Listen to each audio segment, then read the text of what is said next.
Jadi assalamualaikum warahmatullahi wabarakatuh. Sehat semua Bapak Ibu? Masya Allah. Allahumma sholli ala Muhammad wa ala ali Muhammad. Ya Allah ya Rabbi, jadikan saat ini siapapun yang ada di sini Engkau mudahkan segala urusan-urusannya di Ramadan ini. Jadikan hadirnya di sini adalah hadir yang memuliakan dirinya dan orang-orang yang dicintainya.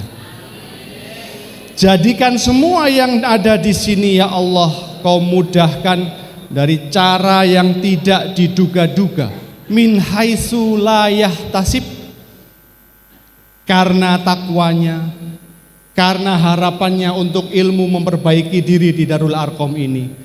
Engkau mudahkan untuk hadir di Baitullahmu. Ramadan adalah tempat keajaiban-keajaiban ada dalam kehidupan setiap orang yang meyakininya dan mengikhtiarkannya.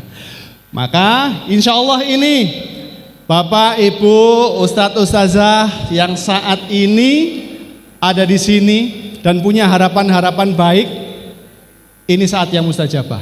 Karena kata Rasulullah juga, barang siapa orang mukmin yang mereka hadir di majelis ilmu, maka Allah mengirimkan para malaikat di antara mereka, merentangkan sayapnya, mengaminkan doa-doa baik mereka. Yakin Bapak Ibu? Yakin Ustaz di sini ada para malaikat? Ah, coba dicek kanan kirinya orang apa malaikat? Nah, dicek. Ya. Karena saya juga pengen belajar. Beda yang dihadapi, saya minta masukan Ustadz, Ustazah, agar sesi kita hari ini bisa juga jadi amal jariah kita semuanya. Terutama saya juga menginginkan ini bisa dibawa ke para murid jenengan sekalian. Oke? Saya pengen tahu tantangannya zaman ini, kalau sebagai seorang pendidik atau pengajar itu, apalagi dari mulai pendidikan dasar sampai SMA, ya. Bentar ya, Pak. Assalamualaikum warahmatullahi wabarakatuh. Waalaikumsalam warahmatullahi wabarakatuh. Saya dari SD Muhammadiyah 4, nama saya Mukhlisin. Kami mengajar di SD Muhammadiyah 4. Rasa-rasanya di era saat ini menjadi sebuah tantangan yang lebih besar menjadi seorang pendidik. Menjadi seorang pendidik bukan hanya sekedar transfer ilmu, memberikan ilmu kepada murid kita, tetapi ada sesuatu yang lebih penting, yaitu tentang pendidikan akhlak, pendidikan karakter. Itu menjadi sesuatu yang lebih utama. Karena di akhir-akhir ini beberapa siswa itu ketika kita berbicara masalah akhlak, rasa-rasanya minim. Maka itu menjadi sebuah tantangan yang sangat besar buat kita, perhatian yang sangat besar buat kita. Oleh karena itu kita harus bisa menjadi uswah, paling tidak bisa menjadi uswah.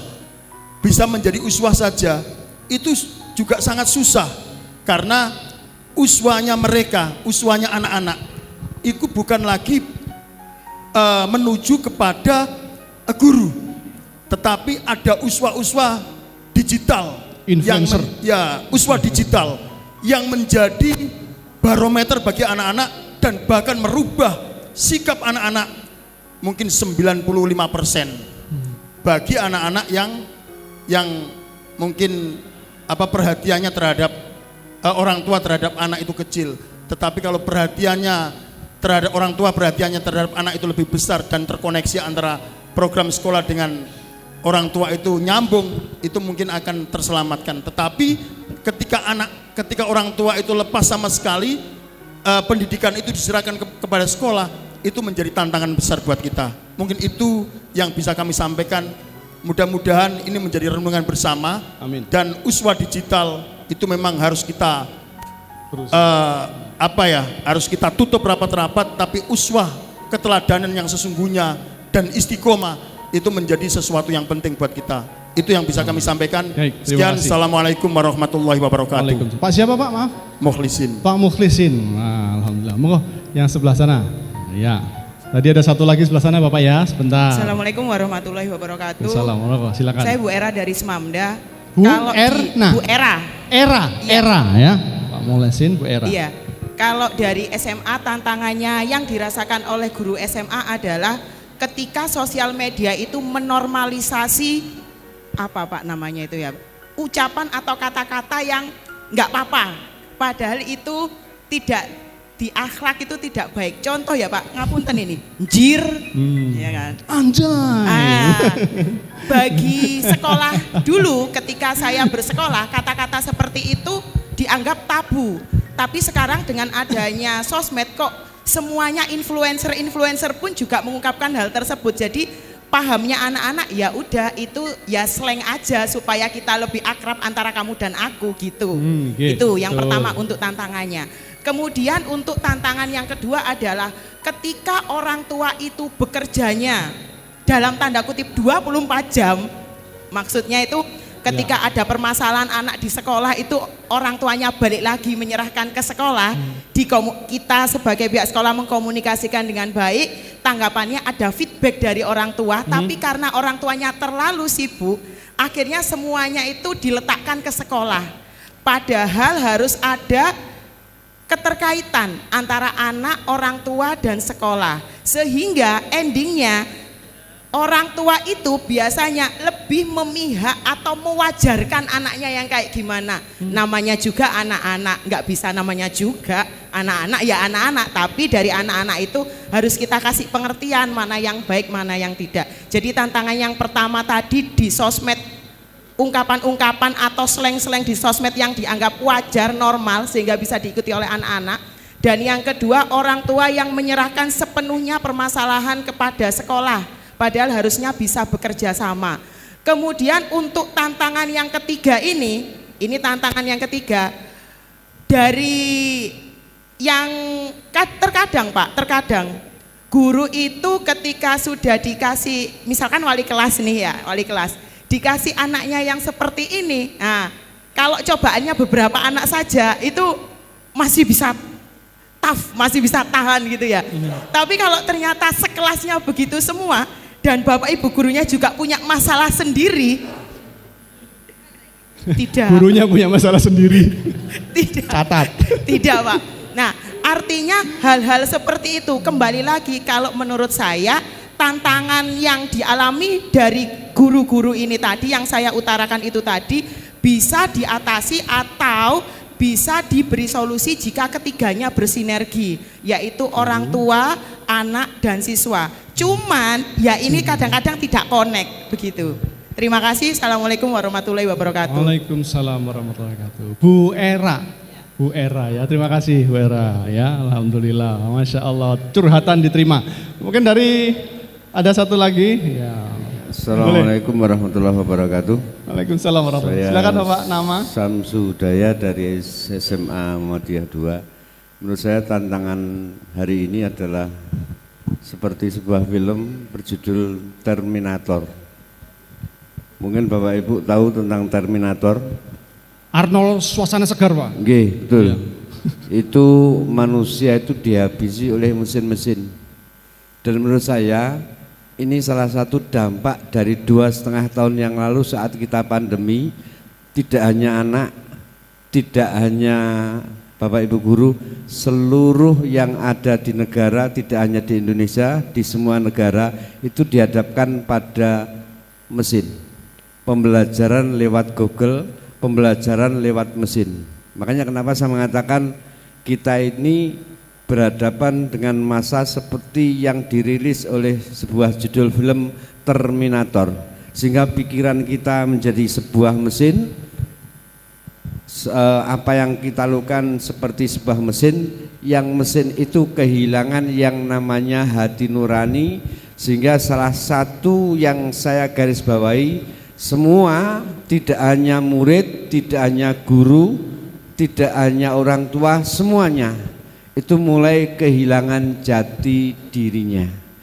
Dan alhamdulillah ini tidak begitu banyak berlaku bagi lembaga-lembaga Islam, karena lembaga-lembaga Islam punya rule atau punya aturan tentang kepercayaan. Nah, inilah yang kemudian tantangan bagi lembaga-lembaga Islam menghadapi keterasingan atau alienasi, menghadapi pikiran-pikiran mesin, karena pikiran-pikiran mesin ini anak-anak kehilangan moralitas, kehilangan jati diri, kehilangan apa saja, barangkali termasuk orang tua yang kadang-kadang juga tega, ya tega membiarkan sekolah itu dipasrah nih bongkoan, ini loh anakku, padahal tidak seperti yang kita bayangkan. Oleh karena itulah tidak mudah bagi para guru untuk mengubah, terutama mengisi hati bagaimana mesin itu dirubah menjadi sesuatu yang lebih berarti atau bermakna.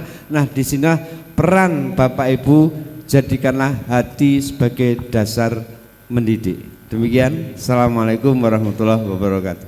Waalaikumsalam warahmatullahi. Pak siapa Pak? Pak Samsudaya. Pak Slamet. Pak Samsu Hudaya. Oh Samsul atau selamat. Ngapunten Pak. Soalnya di sini bengung, masya Allah. Ya, demikian distopia kalau kata anak sekarang itu ya, Terminator. Apakah dunia akan jadi begitu? Nah, terserahlah ya. Tapi sudah diperingatkan. Apalagi sekarang memang eranya AI. Tapi jangan khawatir, setiap zaman ada tantangannya.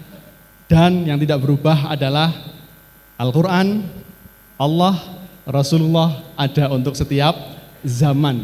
Dan itu ada di sekolah-sekolah kita. Tapi benar Pak, itu tadi pesan yang luar biasa. Mungkin ini buat semuanya mengingatkan dari beliau, Pak Samsul. Kabarkan pada anak-anak kita, pada remaja-remaja kita yang jenengan ngajar. Kalau psikolog biasanya mengatakan, oh masa muda itu masa untuk mencari jati diri. Nah, sering, kita juga sering dibilang begitu kan dulu. Ya, labil. Maka enaknya kita adalah bahwa seorang pemuda muslim sudah punya jati diri. Maka tinggal itu yang dikuatkan. Bahwa kita punya contoh yang luar biasa, Rasulullah Muhammad SAW. Ya, maka insya Allah ada jalan. Ada jalannya Bapak Ibu. Memang mulai dari kitanya dulu, ya. Dan inilah memang kalau tadi ada akhlak Bapak. Bukankah Rasulullah mengatakan innama bu'itsu liutammima makarimal akhlak. Nah, ini kita sudah punya pegangannya, akan kemananya akhlak. Jangan khawatir Pak, ketika sudah sesuai dengan itu, kita punya tujuannya bahwa anak-anak kita benar belajar, anak-anak kita benar dia menghafal, benar dia paham AI, paham teknologi, tapi kemudian kita juga terus berusaha tanpa kenal lelah untuk membangun akhlaknya. Maka itu tidak akan salah. Karena kabar-kabarnya Bapak Ibu ngapunten, saya kalau bergaul di perusahaan-perusahaan, tantangan Gen Z sekarang ini sebagai sumber daya manusia, apa yang paling menyusahkan? Ternyata apa? Adab atau akhlaknya. Nah, maka kita sudah punya tuh Pak. Ya, sudah punya tuntunannya, sudah punya cara mengajarkannya. Akhlak itu tadi insya Allah. Bahkan di perusahaan saya pun saat ini lowongan kerja kami tidak mengutamakan ijazah.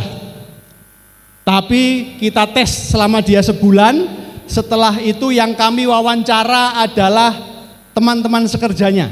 Bagaimana akhlaknya. Dan banyak perusahaan-perusahaan melakukan itu. Apapun ijazahmu, tapi kalau adabnya, etiknya, cara belajarnya kepada orang-orang di sekeliling tidak benar, maka jangan harap untuk bisa berkarir di perusahaan. Nah, maka insya Allah akhlak itu tadi. Baik, nah, sebelumnya akhlak paling utama kita pakai cara yang pertama, dan semoga semua yang di sini kelas ini sepulang dari sini menaikkan rezeki jenengan semuanya. Amin. Dari apa yang jenengan lakukan, rezeki terbesarnya adalah ketika semakin mendekat kepada Allah. Dan apa yang bisa dilakukan dengan rezeki yang narik rezeki? Pakai cara Rasulullah. Biar ini juga jadi amalan sunnah kebaikan Ramadan yang ribuan kali lipat ya. Manusia yang paling beruntung di dunia adalah manusia yang ketika pertama kali dilihat wajahnya, maka orang yang melihat itu akan berpikir, wow, ini orang yang bisa dipercaya nih. Betul apa mboten? Jenengan butuh itu? Kita butuh itu? Iya. Mau jadi guru, mau jadi pengusaha, kalau orang pertama ketemu kita kemudian, wow, ini wajah yang bisa dipercaya, maka kemudian itu jadi keberuntungan, rezeki luar biasa. Orang yang paling apes adalah ketika pertama kali orang melihat wajahnya, orang berpikirnya, raine bujukan wong iki. Amit-amit. Guru jangan sampai ada yang begitu ya. Sekelas kok kompak. Ustadz. Insya Allah nggak ada di sini. Nah, ada rumusnya Bapak Ibu. Ya, kita pakai rumus Rasulullah. Apa? Senyum mawon. Ya, senyum. Rasulullah jelas, senyummu kepada saudaramu adalah sedekah. Ketika orang bahagia melihat senyum kita, kata Rasulullah, siapa yang memasukkan kebahagiaan ke dalam hati seorang mukmin, maka dia adalah orang yang kaya, orang yang mulia, orang yang beruntung rezekinya. Secara riset Bapak Ibu, yang berkaitan dengan wajah yang dipercaya tadi, bahwa sebuah riset mengatakan, membuktikan fakta bahwa apa? Manusia ternyata cenderung mempercayai wajah bukan yang ganteng, bukan yang elek, karena kita nggak mesen. Manusia itu cenderung mempercayai wajah yang cenderung simetris. Cenderung apa? Cenderung simetris. Nggak usah lomek, wah aku nggak simetris wajahku, aku tuh operasi plastik. Nggak usah. Apa maning nggawa ember dhewe cek murah. Nggak usah Bapak Ibu. Yang membuat wajah kita otot lebih simetris, lebih mudah apa? Senyum. Makanya apa? Kalau saya dulu ngajar sekolah model, Mbak Ratih Sanggarwati, pernah nanti ya? Nah itu ponakannya ada di sini tuh. Itu Mas Anggriawan nanti yang setelah sesi saya, ya direktur dari kampus modern Ngawi. Itu ponakannya Mbak Ratih Sanggarwati. Dulu saya di sekolah model. Jadi para model itu sebelum kakean model Pak, itu ke saya dulu. Belajar apa? Senyum. Senyum yang bagus itu ada rumusnya 227. Berapa? Oke. Simetris 2 cm kanan, 2 cm kiri Pak. Nggih. Karena kalau 3 cm kanan, 2 cm kiri, coba ke sampingnya coba. Iku ngenyek. Jadi simetris. Tujuhnya apa? Tuh, 7 detik. Jadi jenengan kalau ada pengawas ya, ke sekolah gitu, senyum. Assalamualaikum Pak. 1, 2, 3. Nggak usah dihitung. Kurang lebih mawon ya. 227. Ingat 7 detik ya, bukan 7 menit, itu step ya. Beda urusan. Oke, siap? Kenapa harus sukses? Setiap orang saya minta untuk memikirkan 2 atau 3 hal saja tentang yang Anda inginkan di masa depan. 2 atau 3 hal saja. Ya, siap. Pengen apa? Oh, saya pengen ganti motor. Mau naik dari motor ke mobil. Saya kepengen rumah. Rumah saya ini sekarang agak kecil. Mau masuk, malah keluar, misalkan gitu. Saking kecilnya kan gitu ya. Gitu. Sekarang pengen ini gitu ya. Coba. Ya, gitu ya. Pikirkan 2, 3 hal. Oke, cukup? Anggukan kepala juga sudah ada? Ada? Alhamdulillah ya. Nanti saya kasih ilmunya. Bagaimana itu? Karena apa? Ud'uni astajib lakum. Bagaimana biar bisa ini terwujud. Nah, sukses setiap orang berbeda. Tapi jelas sampaikan pada diri kita maupun orang sekeliling kita bahwa manusia itu tidak cukup hanya dengan survive. Butuhnya sukses. Assalamualaikum. Pak siapa Pak? Pak Edi. Pak Edi Uniko kalau makan sukanya pakai lauk apa? Tempe dimasak nopo? Digoreng. Tempe goreng, Masya Allah, suami soleh, kata apa?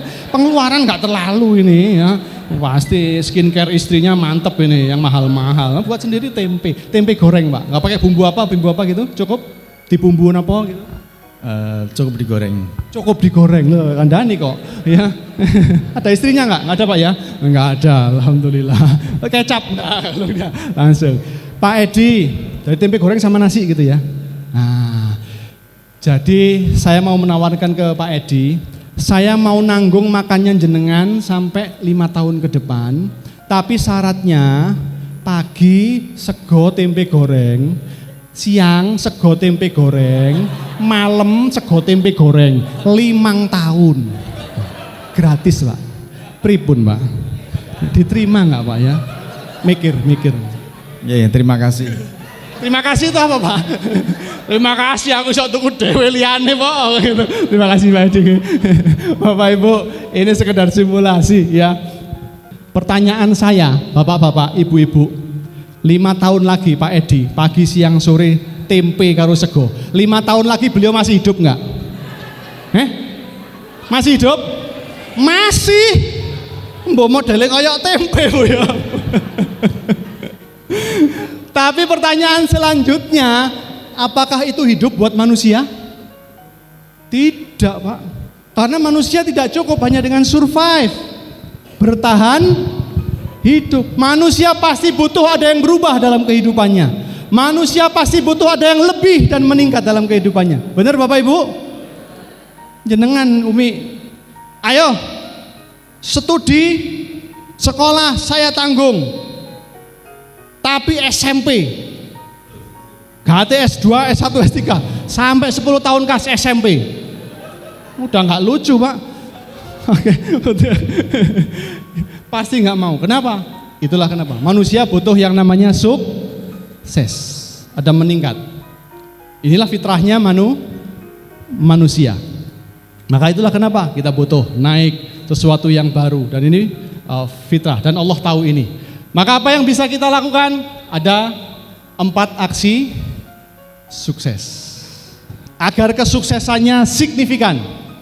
4 caranya, ya. Yang pertama harus punya keterampilan visi. Apa yang pertama? Yang kedua, semangat. Apa yang kedua? Yang ketiga, kebiasaan. Apa yang ketiga?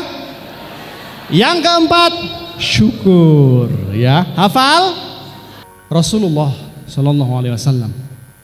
Saat itu bersama kaum muslimin ada di perang Khandaq. Tidak hanya satu musuh yang dihadapi. Ada koalisi yang mengepung kaum muslimin yang pada waktu itu masih sedikit. Kaum Yahudi dan kaum Quraisy. Maka strategi dari Salman Al-Farisi membuat parit. Semoga jenengan nanti bisa ke sana, ya, nah, insya Allah. Dan kemudian ada batu besar Bapak Ibu, yang kaum muslimin tidak bisa memecahkannya. Matur ke Rasulullah, ya Rasul, ada batu besar kami tidak bisa memecahkannya. Rasulullah pun hadir dan lalu melompat. Saat melompat, ini di buku Sirah Nabawiyah dikatakan, Rasulullah perutnya juga terganjal batu. Artinya beliau ada di kondisi yang sama. Inilah pemimpin luar biasa. Rakyatnya lapar, pemimpinnya lebih lapar. Mirip di tempat kita. Betul ya? Apa sih? Lanjut. Jadi kemudian apa? Mana godamnya? Bismillah. Kilatan cahaya yang pertama Rasulullah berkata, aku melihat pintu-pintu gerbang kota Romawi terbuka untuk kaum muslimin. Kilatan cahaya yang kedua Rasulullah berkata, aku melihat pintu gerbang biara Persia, istana Persia terbuka untuk kaum muslimin. Kilatan cahaya yang ketiga Rasulullah berkata, aku melihat tanah kota San'a, Yaman sekarang ya, ada dalam genggaman kaum muslimin. Dan batu itu pun terbelah. Dan lebih luar biasanya apa? Kaum muslimin bangkit semangatnya. Kenapa? Rasulullah menggunakan apa? Tidak menggunakan dalil Bapak Ibu. Karena yakin nek didalili gak mlaku, wong lagi luwe. Loh, enggak bisa loh, kamu harus melakukan ini loh. Dalilnya begini loh. Itu biasanya langsung reject. Tapi apa? Tambahannya sebagai skill. Rasulullah membangkitkan visi kaum muslimin yang pada saat itu sedang kelaparan, sedang kesulitan, sedang sengsara. Di momen itu dengan sebuah visi. Maka bangkit semangatnya. Itulah prinsip yang dimiliki oleh manusia, Bapak Ibu. Bahkan apa yang dipikirkan ketika dia punya tujuan, maka kesulitan apapun dia akan hadapi. Maka ini jadi sebuah keterampilan Bapak Ibu. Berpikir positif dan visualisasi sukses. Kalau mau pikiran bawah sadar kita mendirect kita untuk menuju apa yang kita inginkan, males hilang gitu ya. Nah itu bagaimana caranya?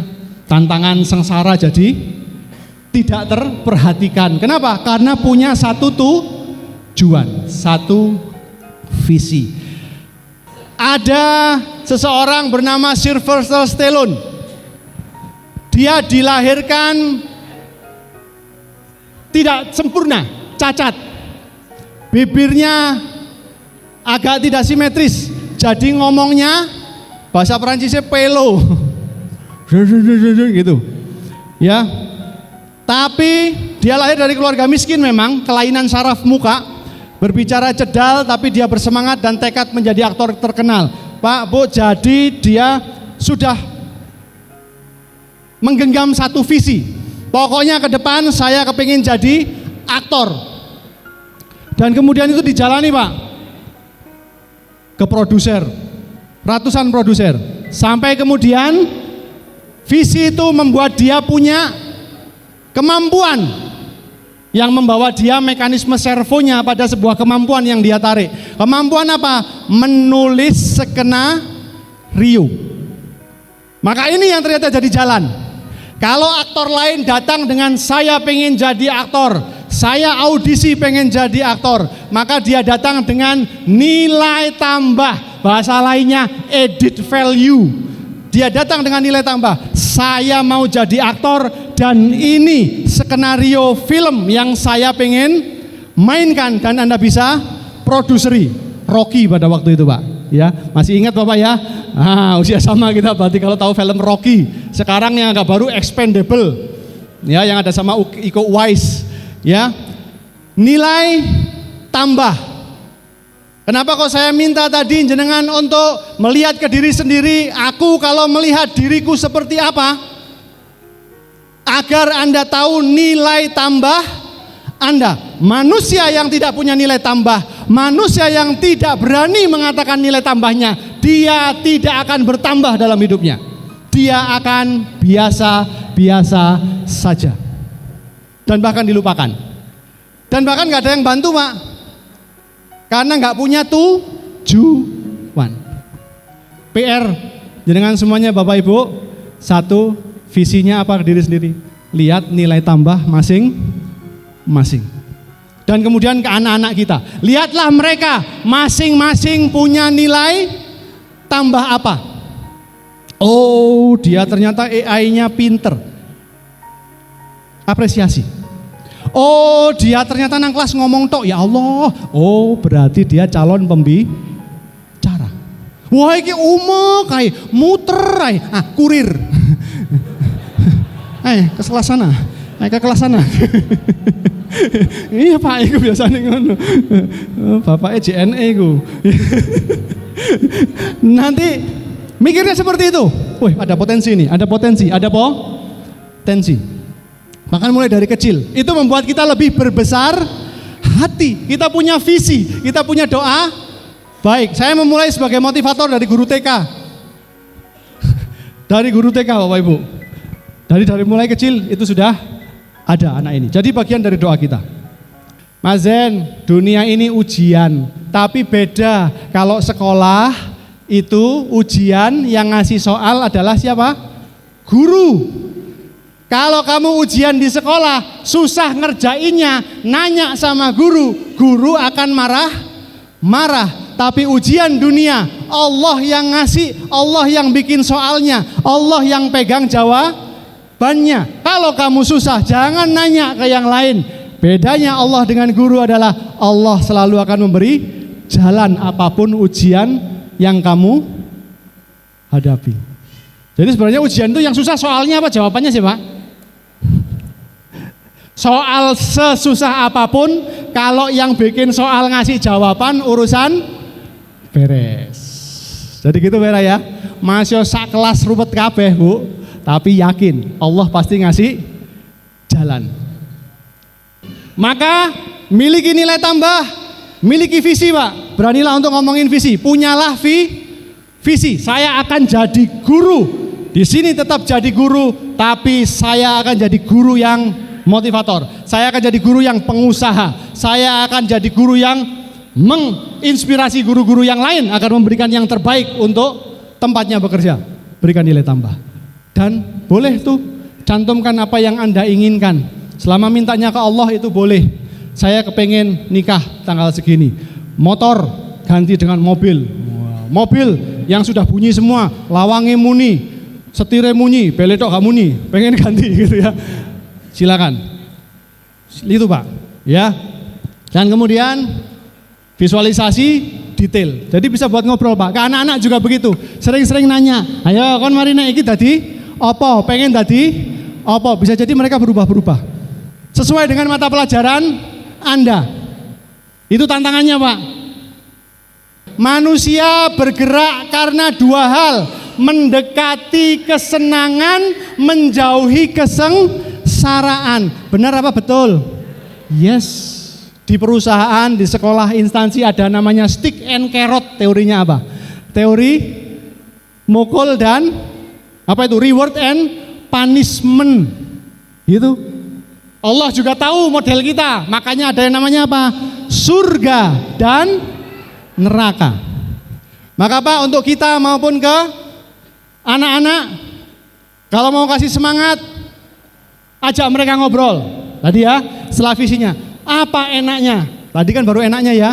Apa enaknya kalau kamu bisa bahasa Arab? Negara mana yang akan kamu datangi? Bisnis apa yang kamu jalani? Apa enggak enaknya kalau kamu dari sekarang tidak belajar? Itu sengsara ya Pak. Ya, jadi itu. Pakai ini, tulis apa enaknya, apa enggak enaknya. Kalau perlu dibayangkan. Ini akan menembus pikiran bawah sadar dan akan jadi pendorong luar biasa. Ketika ada kesusahan, kesengsaraan, kita akan fokus. Energi itu ada saja dan narik kita jadi ada namanya magnet rezeki. Ya, ada aja nanti bantuan-bantuan yang tidak terduga. Oke, are you ready? Alhamdulillah. Ya, dan kemudian ya, otak tidak bisa membedakan antara imajinasi dan kenyataan. Jadi kalau jangan membayangkan sekarang, itu dia menyiapkan tubuh kita untuk bisa narik rezeki, peka dengan kesempatan. Maka apa yang harus dilakukan Bapak Ibu untuk diri kita? Mulai perbaiki kebiasaan. Dari mulai perbaikin kebiasaan apa? Berpikir. Kebiasaan apa? Berpikir Bapak Ibu. Kata Allah, aku bergantung prasangka hambaku. Baik, memang ada AI katanya mencemaskan. Ini katanya mau perang dunia ketiga. Benar gak? Ya, sudah, biar itu urusan mereka. Tapi kehidupan kita, apapun itu, bahkan kata Rasulullah, kalaupun besok kiamat dan di tanganmu ada biji kurma, maka tanam. Karena itu yang akan menjadi perjuangan kita. Itu yang akan menjadi kebaikan. Apapun kata dunia, Bapak Ibu, milikilah pikiran-pikiran yang positif. Lalu apa yang keempat? Nikmati syukur. Tadi sudah pada punya cita-cita? Ketahuilah, ud'uni astajib lakum. Jika itu sudah masuk jadi doa Anda, maka Allah sedang nyusun jalan untuk Anda dapatkan. Ini Allah yang bilang. Ini yang kemudian Allah janjikan kepada kita. Maka apa balasan syukur kita akan ditambah? Bersyukurlah bahkan ketika itu belum didapat. Dengan cara syukur apa? Membayangkan, merasakan, melihat, mendengar, merasakan bahwa itu sudah didapat. Lihat, dengar, rasakan Pak ketika doa. Ya. Jadi bayangin rumahnya sudah ini seperti seandai tapi itu syukur, ya Allah, jenengan sudah kasih rasa saja, seneng kalau ya Allah, seneng. Itu Bu, intinya seperti itu. Ya, jangan mensangsikan, yakin aja dapat. Begitu, walaupun belum, nyatanya belum. Banyak orang yang sanksi, akhirnya nggak dapat. Itu. Dan rasakan seakan Anda telah mencapainya. Assalamualaikum warahmatullahi wabarakatuh. Saya bukan mau hip hop tadi, ngecek sound aja. Perkenalkan, nama saya Taufik dari Sekolah Kreatif SD Muhammadiyah 16 Surabaya.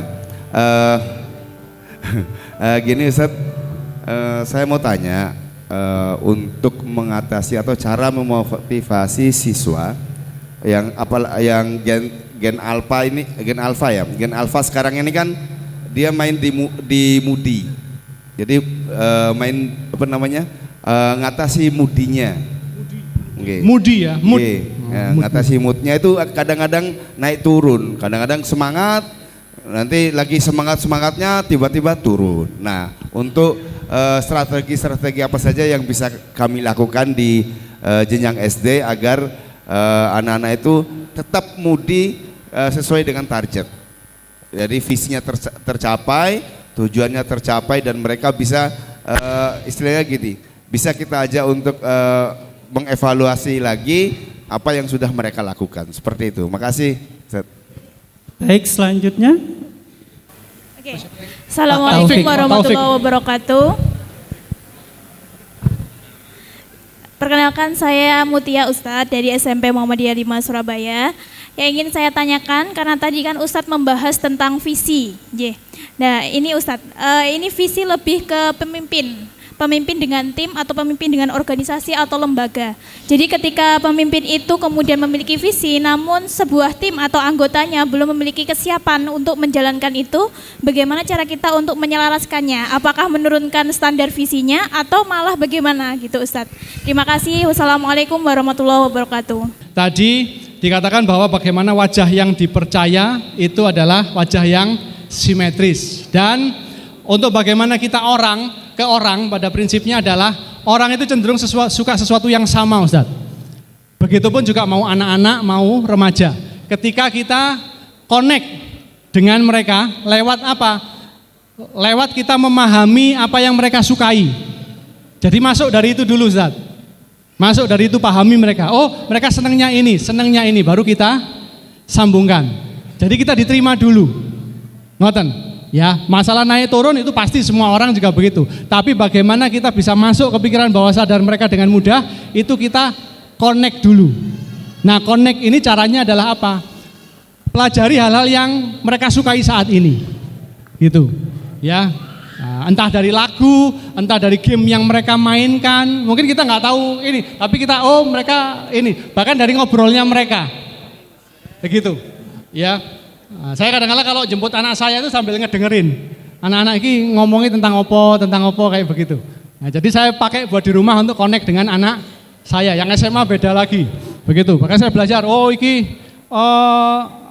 ada Lisa Blackpink iki opo karena gitu, ya. Nah, terus habis itu, ini yang lagi tren. Ulah siapa yang bisa buatku begini, gila. Kayak gitu. Jadi anak saya ada anak-anak yang seneng lagu seperti ini, ya kan lagu apa saya sing tren kayak begitu. Jadi kita masuk, gitu dulu Ustaz. Nah, nanti akan nemu jalannya, bahkan dari mereka sendiri. Ngoten nggih? Ngoten. Ilmu pikirannya namanya passing leading. Kita mempasing baru me-leading. Passing itu mengkonekkan baru nuntun. Gitu ya. Jadi tantangan kita mengapunten, semua saja yang sudah punya umur dengan yang di bawahnya adalah Ustadz dulu, nah, gitu ya. Orang tua juga begitu, bapak mbien, itu biasanya harus kita stop dulu. Tapi kita ajak, dengarkan dulu. Gitu. Ngoten Ustaz, ngapunten. Monggo dicari ilmu NLP-nya, Neuro Linguistic Programnya, tekniknya namanya passing leading. Semoga kita bisa belajar lagi nanti. Bu Mutia, tentang pimpinan. Ya, yang visinya Masya Allah, tapi kitanya keteteran. Ya, bisa berdiri tunjuk orangnya yang mana. Jangan ya. Ya, baik. Barang siapa yang di sini atasannya Bu Mutia, sadarlah. Tapi tidak masalah, tidak masalah. Ya, itu justru apa? Ya, justru cara kita untuk melatih berkomunikasi kepada satu diri kita sendiri. Nah, diri kita sendiri. Jadi kita bisa menanyakan kepada beliau tadi, enaknya apa, gak enaknya apa, begitu ya. Dan kemudian ajak beliau juga mikir, ayo Pak, biar saya, jadi caranya begini, Pak, biar saya bisa menyampaikan kepada teman-teman, kalau kita nanti berhasil dengan program Bapak ini, tolong Pak, tadi Bapak kan sudah memaparkan visi SIP-nya buat Bapak apa, sulitnya apa kalau gagal. Nah, tolong ke teman-teman apa Pak kira-kira menyampaikannya. Misalkan, oke, kalau nanti visi saya ini selesai, maka saya ajak seluruh guru dan staf pengajar kita akan staycation. Wah, misalkan kayak gitu staycation, apa jadinya? Rekreasi. Kemana? Misalkan begitu, ya. Oh, kita akan dampaknya adalah ini. Nah, itu biar pikiran juga yang mikir, gitu. Tapi sisi lain kita juga apa? Membayangkan bahwa kita bisa. Jadi cara komunikasi, jangan mangkel dulu, ajak dulu untuk kalau kepimpinan ngomongnya begitu, ya. Ngomongnya begitu, jangan Bapak itu susah Pak, angel ya Allah. Tapi Pak, tolong bantu saya. Nah, orang kan senang dibantu. Tolong bantu saya Pak, saya paham tadi yang Bapak saya omongkan. Tolong bantu saya untuk mengkomunikasikan kepada teman-teman. Nah, kawan-kawan kita belajar bagaimana komunikasi. Jadi Bapaknya merasa dibantu, jenengan akan dibantu dari atas. Anda dapat penjelasan, Anda pun juga dimudahkan dapat bantuan teman-teman. Nah, itu keterampilan seorang leader. Itu insya Allah. Nanti naik itu jadi kepala sekolah ya. Siap, insya Allah. Amin. Begitu kurang lebih. Ngapunten, ini dari sisi komunikasi. Sampun. Assalamualaikum warahmatullahi wabarakatuh. Perkenalkan, nama saya Pega Mustika dari SD Muhammadiyah 4 Pucang, Surabaya. Memiliki visi yang jelas membantu kita menentukan arah hidup, semangat menjaga langkah agar tetap bergerak, kebiasaan baik membentuk karakter, dan rasa syukur menjadi perjalanan hidup lebih bermakna serta penuh keberkahan.